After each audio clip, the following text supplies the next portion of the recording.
Hello and welcome to Steer to Home. My name is Tyrone Steer with Royal LePage Port Real Estate, and today I'm here to share with you the Toronto Real Estate Board market stats for November 2018.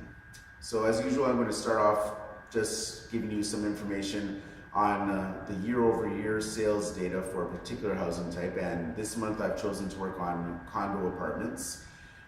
And I'm going to compare the November 2017 to November 2018 market stats for that. Now, the prices between November of 17 to 18 have gone up by 7%, although the months of inventory has gone up by 9%. Now, just as a quick reminder, months of inventory is essentially the amount of units that are out there that if houses keep selling at the same rate and no new ones come on, in that amount of time, all the houses will be sold. So right now for November 2018, the months of inventory sits at 1.6.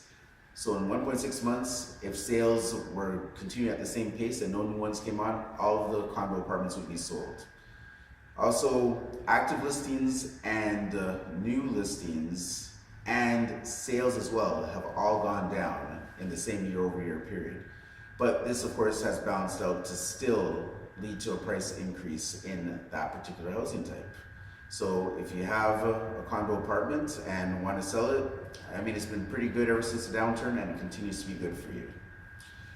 Now I'll just get to the overall stats for the Toronto area and talk about the overall housing market for the past about 6 months. And if you've been following this series, you'll know that in August of this year, there was a low point for all housing types in Toronto. And there was a rebound in September, and in October a slight increase in the housing values. Now, between October and November, the prices have gone down a bit. So in October, the average home price in Toronto was about $870,000, just under there. But now in November, that price has gone down to $843,000. So that's a bit of a drop, and that has happened along with a bit of an increase in the days on market for homes, which means that in October, whereas homes were selling in an average of about 20 days, for November they've been selling in an average of 22 days. So typically lower prices do accompany an increase in days on market because the houses are taking longer to sell, and that's why that is a contributing factor to why the prices are down a bit. However, the prices are still above the low that they had reached back in August.